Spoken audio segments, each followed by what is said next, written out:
Welcome to Global Dispatches, a podcast for the international affairs, foreign policy, and global development community, and world news aficionados of all stripes.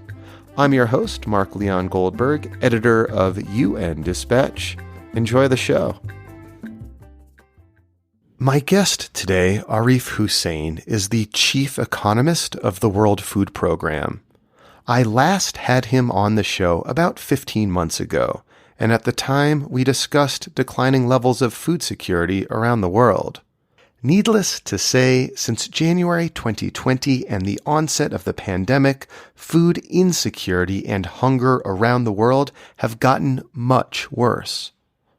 In early May 2021, when Arif Husain and I spoke again for this episode, an alliance of global food security agencies had just released an updated snapshot of food crises around the world.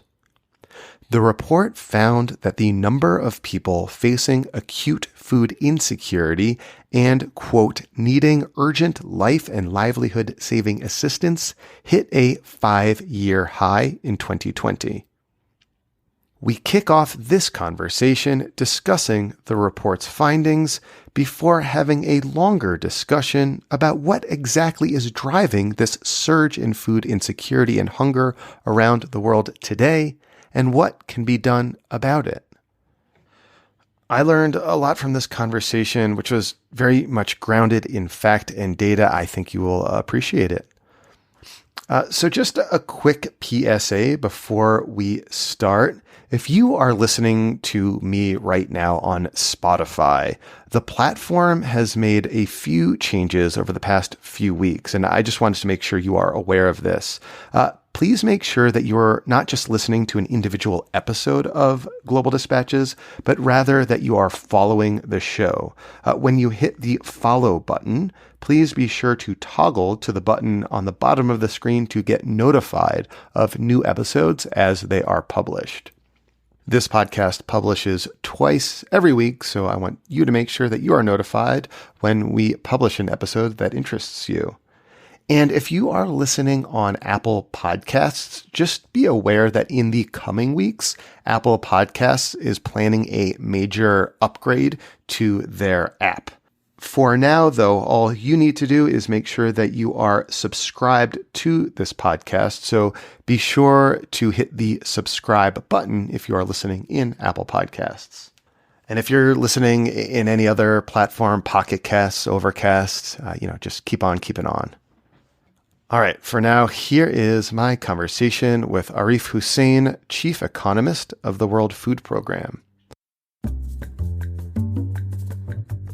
So this is something which is called the Global Report on Food Crises. And we've been doing this for the last 5 years. And the best part about this report is that it's not one single organization. It is about 16 different organizations which come together to say that, yes, in a given country, we think that X number of people are in crisis or worse food security situation. So like the data that it draws from is greater than many other similar reports. It has a lot of different data sources, a lot of different organizations contribute to this. Yeah, but more so there is consensus on the data. Okay. So it is not that it covers a whole lot of countries, but the countries that it covers, there you have a pretty solid consensus in terms of what is happening. Mm-hmm. So you have like high confidence in the accuracy. You have high confidence in the accuracy of the data because it has gone through a vetting process, which is not just a single organization, but several organizations. So what did the report find overall? The report found that in 2020, there were about 155 million people in only 55 countries, which were in crisis or worse hunger situation. If you look at this in trend, it is really interesting. Why? Because of these 55 countries, we have been capturing data for 39 countries every single year since 2016. Okay. And in 2016, in these 39 countries, there were 94 million people who were in crisis or worse situations. And today, that number is 147 million. That's like a 56% increase in the level of extreme hunger in terms of people suffering extreme hunger in these 39 countries. So that's one lesson.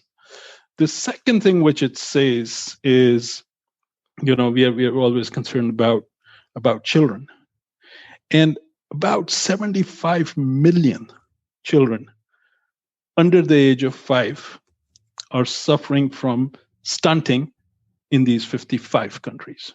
And stunting is a condition that results in underweight and undersized children stemming from malnutrition at an early age, or undernutrition at an early age. That's correct. So it could have lifelong effects on a person's educational and development achievement as well.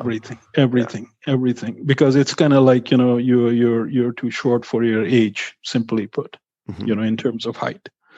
And guess what? There are another 15 million children who, in our language, we call them they're wasted, which means that they're too skinny for their height.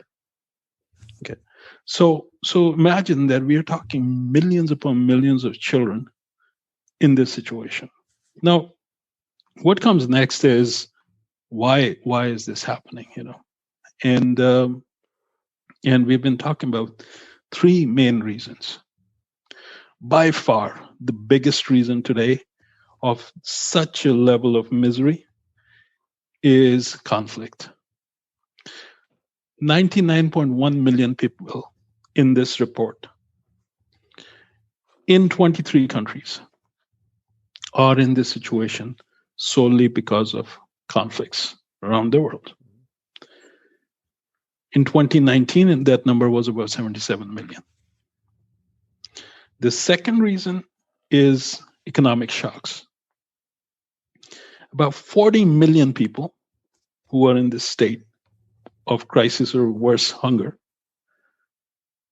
are there because of economic shocks. A year ago, meaning in 2019, that number was 24 million. And then the third reason is climate extremes. And about 16 million people in 2020 were in this situation because of bad weather. So these 3 factors, and unfortunately, what happens is there is never only one thing affecting everybody, right? Yeah, that's what I was going to ask you next. Is there a place in the world that crystallizes this trend in which you have conflict combined with economic shock, combined with extreme weather or climate change that is forcing people into food insecurity in these kind of dramatic numbers? Or are there any kind of specific examples on the ground you can discuss? Well, unfortunately, several. I mean, think of the Sahel, think of Mali, think of Burkina Faso, think of Central African Republic, think of Northeast Nigeria, think of South Sudan, I can keep going on. Well, it's interesting that you mentioned, because Burkina Faso is mentioned in your report specifically. It's a very, small country in the Sahel. Right. Can you just kind of go into some details about what's happening in, say, Burkina Faso that's driving people to this extreme level of food insecurity? Well, they're essentially, that's a classic example of all these 3 things coming together, right? So there is conflict there. There is extremism there. Bad weather affects the agriculture, right? And when agriculture is not working in the first place, and then you have conflict, that means that it triggers displacements of people.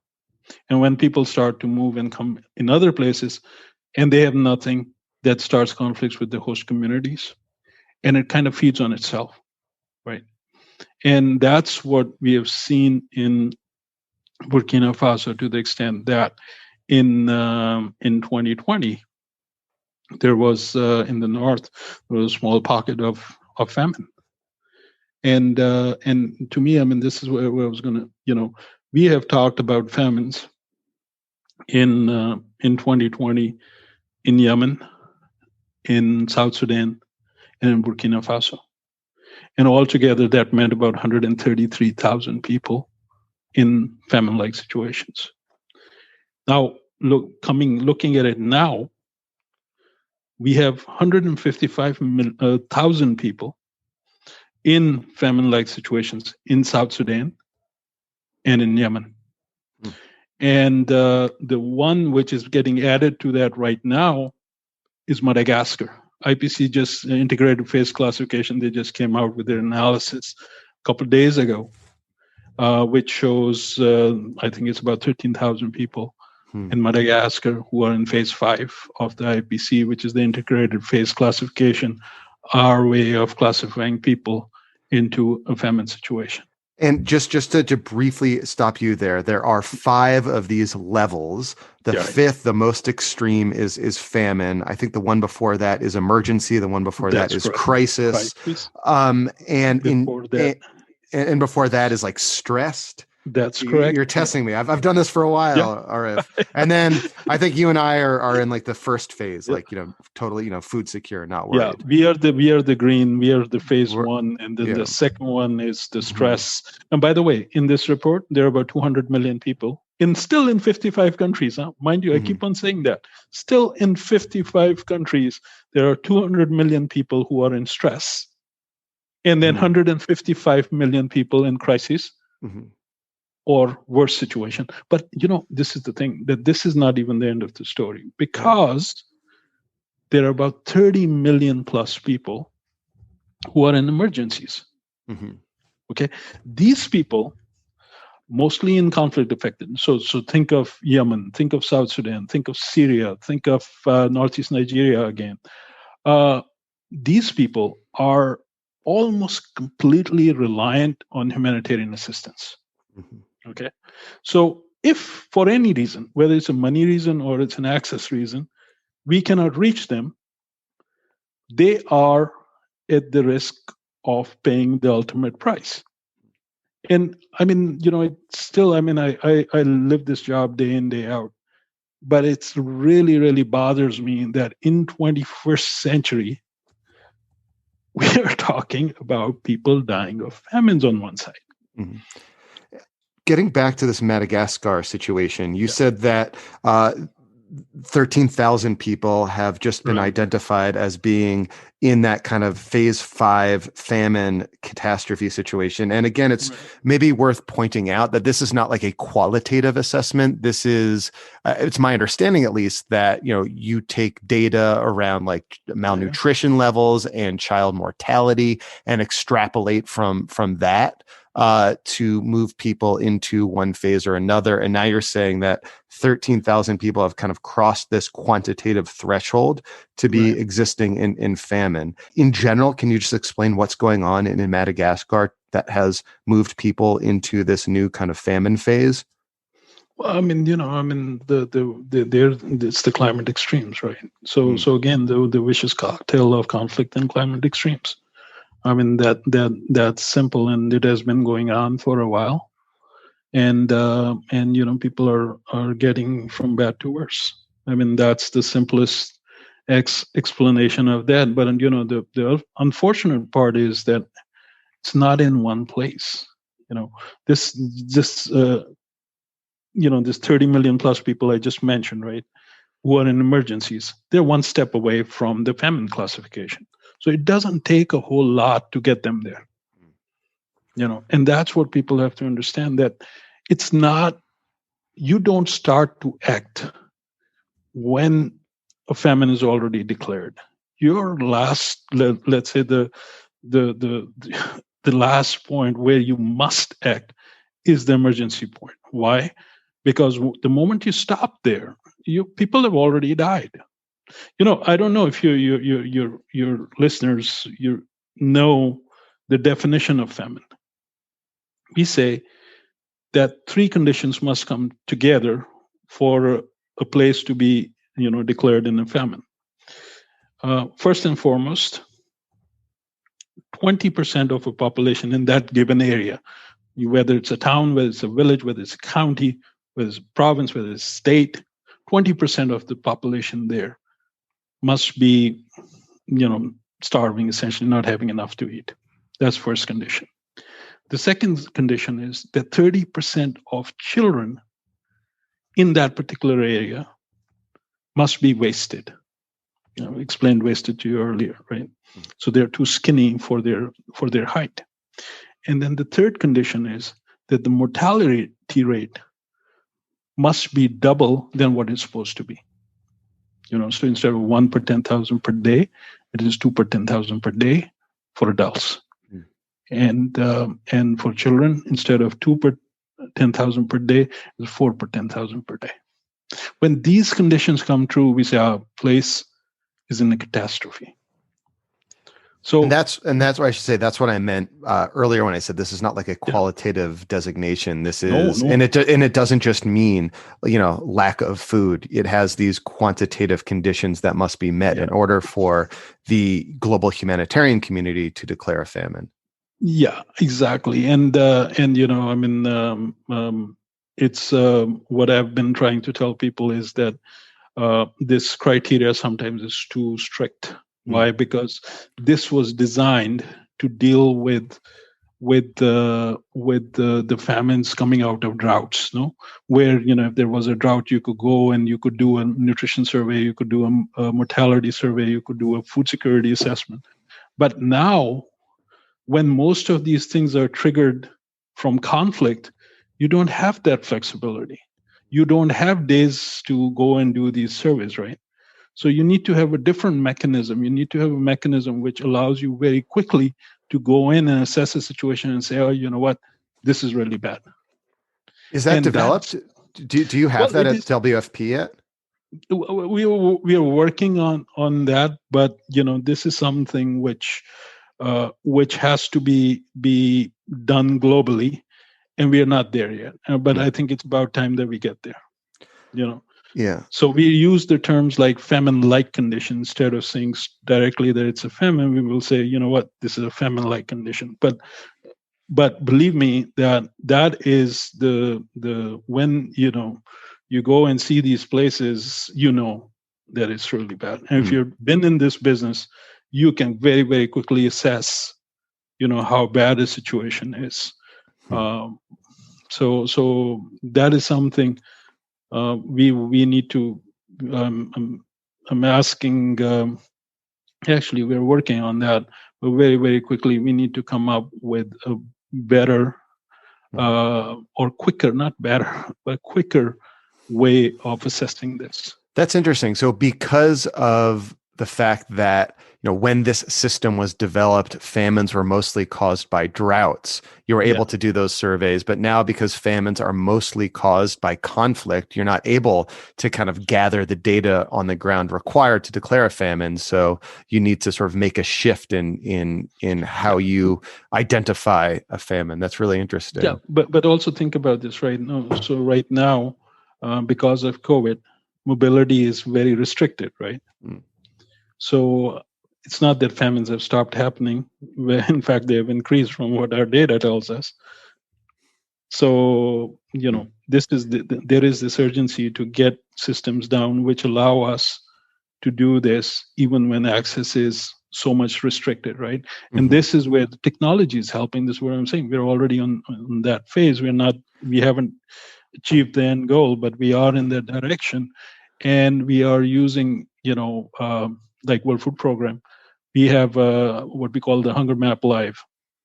Your viewers, your listeners should look at it, which is essentially where we are looking at about 90 countries, of which about 40 countries are in near real time, meaning we can tell what's happening there in terms of people's consumption, in terms of people's coping, in terms of people's access to markets, in terms of their access to health centers on a daily basis, right? And that type of tools, so of those 90 countries, for about 40 countries, we have this system, which is like I said, which is in real time. And then for the remaining countries, we are using, we are projecting it, we are forecasting it. And these are all new things which are coming in. Why? Because you cannot put, feet on the ground because either it's conflict or it's disease. This is where we are going. And I think the sooner we get there, the better it is, if we want to have a solid, clear idea of what is happening around the world. So last time we spoke about 15 months ago, we were just getting the first reports of this kind of mysterious flu-like coronavirus in China that was starting to make its way to neighboring countries. Now, of course, we are where we are. And I am interested in learning from you how or what your report suggests, or how you interpret data from the report about how the COVID pandemic has impacted food security. Look, let me tell you. So we talked about, food security was not a pretty picture even before COVID, right? Because of conflicts, because of climate, because of economic shocks. But what COVID has done is it has just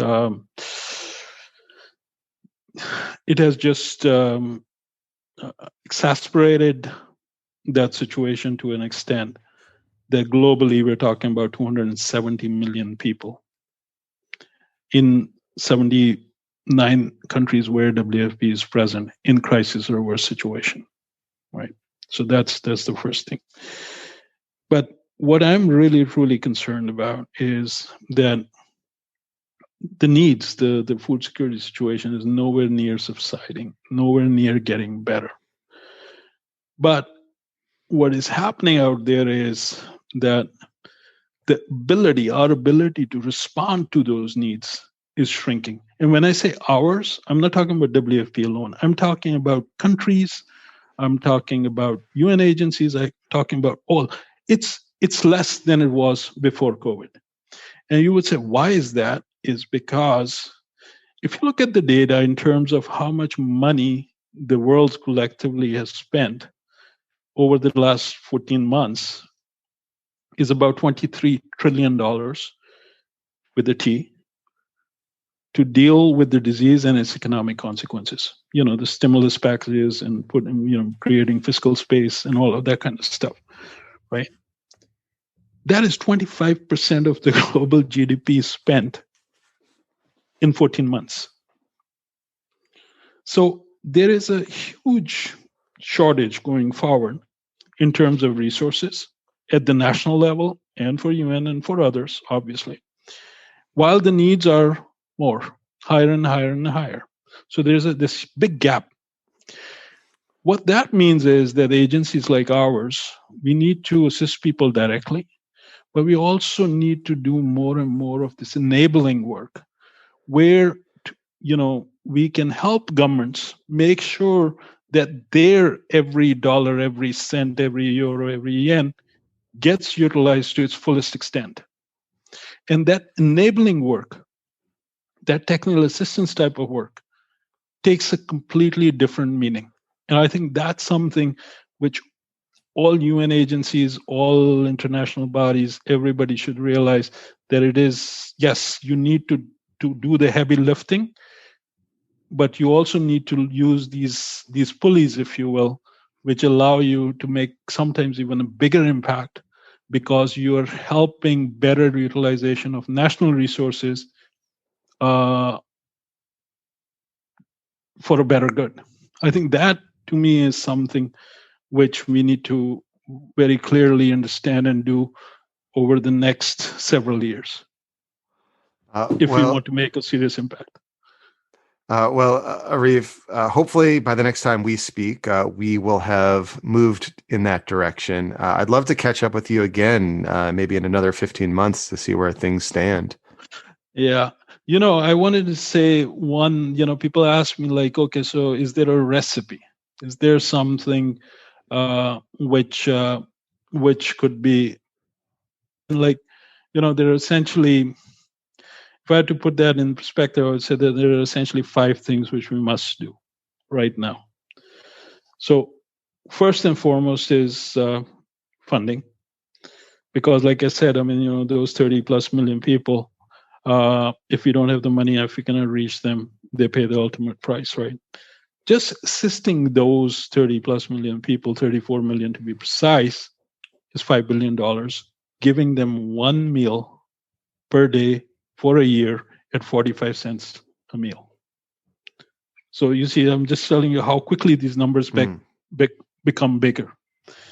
So first and foremost, need the financing. Second thing is humanitarian access. You, I'm sure, have heard it several times. Humanitarian access is critical. And that humanitarian access has to be sustained. It's not enough to go in once. You have to go every single month with the assistance. And by the way, if you only have money and no access, doesn't work. If you have only access and no money, it doesn't work. So you need both of them. The third thing is, the sooner we get in, the cheaper it is, and it saves more lives and changes more lives. So prevention is extremely important. The fourth thing is preparedness. And preparedness at the national level, because it is building resilience of individuals, communities, and nations through systems so they can act is cheaper and is faster. And the last thing I cannot go without saying that is the importance of having real-time data. Our technologies are there. We can see a lot more now. We can hear a lot more now. And we need to combine the two to make sure that they allow us to take action sooner. And when there are issues, that our data shows us very, very quickly so we can adjust to that. I think these are the things, if we do these things, we can at least minimize the pain. We can at least ease the pain. And then at the end of the day, and this is the last thing I want to say is, frankly, unless we sort out conflict, there is no way humanitarian needs will come down. And if we want humanitarian needs to come down, we have to find political solution to these conflicts. Otherwise, keep writing the check. Well, thank you, Arif. Thank you, Mark. All right. Thank you all for listening. Thank you to Arif Husain for chatting with me. Again, I really did appreciate this conversation and his clear explanation of the causes of rising food insecurity around the world today. And again, as I mentioned at the start of the episode, if you're listening on Spotify, please be sure that you are following the show and getting notified as new episodes are published. And if you are on Apple Podcasts, make sure you are subscribed to the feed. All right, we'll see you next time. Thanks. Bye.